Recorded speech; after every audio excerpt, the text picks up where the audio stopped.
Hello, my friends, and welcome. This is Father Marcus from the Costa Blanca Anglican Chaplaincy. Delighted to spend a little bit of time with you, and today wanting to share a story that means so much to me. I had the good fortune, and I mentioned this before, of spending a few months on a kibbutz in Israel. This was before I was ordained, and the kibbutz was near the little town of Emmaus, and there is a beautiful biblical story, resurrection story, about the road to Emmaus. And I'm going to just remind you what the story is about. This is the day of the resurrection. Jesus had just appeared to Mary Magdalene, and she'd gone and told the disciples. Two of Jesus's other disciples were fearful of what might happen to them because their leader, the person they followed, had been put to death. And so they were fleeing from Jerusalem. And they were walking the 7 miles to this little village called Emmaus. And as they were walking along, they were talking about what had happened and how Jesus had been put to death. And the story tells us that Jesus come and joins them as they were walking along. But the scriptures tell us that something stopped them from recognizing whom he was. And he said to them as they were walking along, "What were you talking about?" And they replied, talking about Jesus of Nazareth and what they'd hoped from him. And they questioned whether or not he knew what was going on because he was asking questions. So they opened all up to him. And Jesus, in turn, spoke about the scriptures and how the scriptures had predicted the coming Messiah and how that he would suffer and die and rise again. And he talked about all through the Old Testament things that were referring to him. Anyway, this went on until they got to Emmaus. And when they got to the place where they were staying, they went to go into the house, and Jesus went as if he was going to carry on. And they invited him in, and they spent some time together. And after spending some time together and carrying on talking, they shared a meal. And during the meal, Jesus took the bread, he blessed it, he broke it, and he shared it with them. And they suddenly recognized who he was. He was the risen Christ. And they were overwhelmed with joy. Of course they were. But the next thing that happens is that he's no longer there. He disappears from their sight. And so although it's night time and they've already walked all the way from Jerusalem, they get up immediately and they go back into Jerusalem and meet with other disciples and tell the story of the resurrection. And the other disciples, they'd also heard the story from Mary Magdalene. And it is this double confirmation that Christ was risen. It's an incredible and beautiful, powerful story. And it's one of the best known resurrection stories that we hear in church. And it sort of encapsulates everything that we need to know about trying to be a Christian. First of all, we're reminded that they open their hearts to Jesus. And all of us going through all the things that we're going through, particularly at this sort of time, we do well to open our hearts to Jesus, to let him know what's going on in our lives and in our minds, with our mental health, with our spiritual well-being, with our emotional burdens and turmoils, and also the things that we are hoping for and wishing for and longing for, and the uncertainty that we feel. And with the best will in the world, trying to just keep a positive face on it all actually doesn't get us to where we need to go. Sometimes we need to let it all out.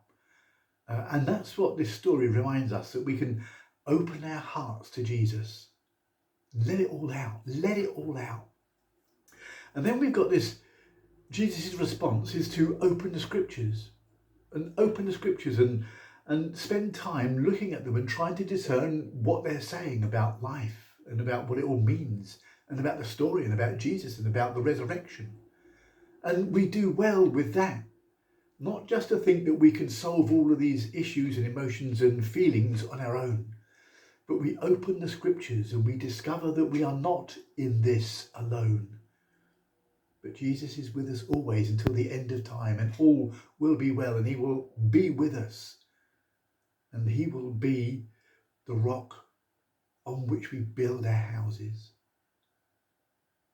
It's great for us to dwell in the scriptures, immerse ourselves in the stories of Jesus Christ.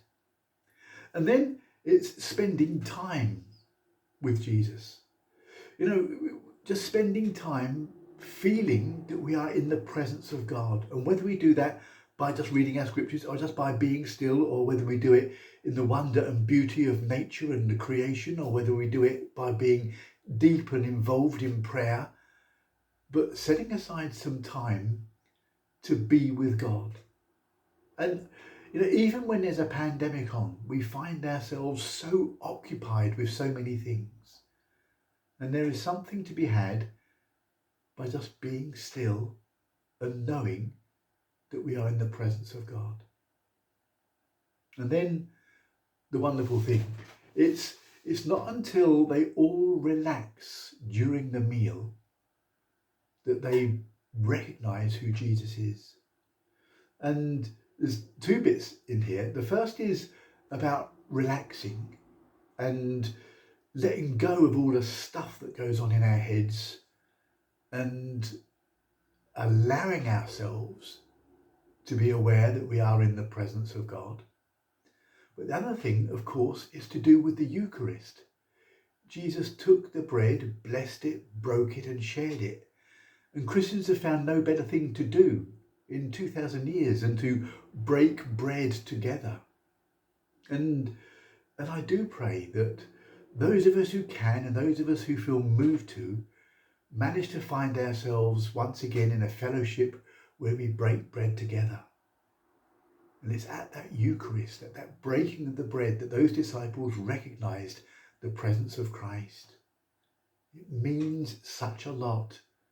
And I really call upon you, if it's at all possible, and if it's something that you think is important, something you'd like to do, that you share in the breaking of the bread.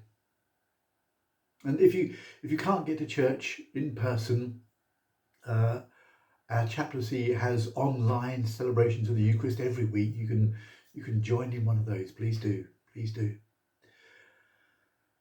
Then, and the story hasn't finished then Jesus disappears from their sight, but they're so moved by the glory of what has happened is that they go right back into the thick of it, right back into Jerusalem, the place that they were fleeing from because they were fearful. And they go back and they tell the story of the resurrection. They tell the story of the great things that God has done. They're inspired and encouraged and emotionally and spiritually healed and uplifted, and they go back into the thick of it.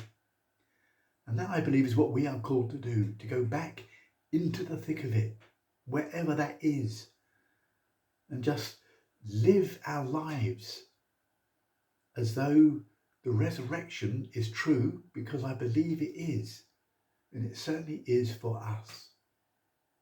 So the road to Emmaus, you can read it in Luke's Gospel, chapter 24. It's incredible. But I'm just going to leave you with this last thing. You see, last week in church, our Sunday reading was another resurrection appearance of Jesus, and the disciples were terrified and afraid and doubting and following. And Jesus got them to relax by sharing some food, asking them for some food and sharing in food. And there's so many of our scriptures that revolve around the joy and the beauty that comes with sharing a meal together. And I was talking about this on the radio on last Sunday night, and how hard it is that we're not able to join together in groups to share the fellowship of a meal together. We can now have another household in our homes, but only one other household. We can't have a group of friends in for a meal. We can't do that fellowship that we used to do. And so on Sunday on the radio, I invited people to join me this coming Sunday for a virtual meal together from 6 until 8 p.m. on Pure Gold Radio. It's 94.1 FM if you're looking on FM scale, or www.puregold.fm, and you'll find it online, and you can click on listen now and join me, and we'll have a virtual meal together, sharing that fellowship. And during that we will relax and we will listen to some incredible music, and we'll have dedications, and we'll have some moments, some deep and meaningful moments where somehow we talk about the great things that God has done. So join me this coming Sunday.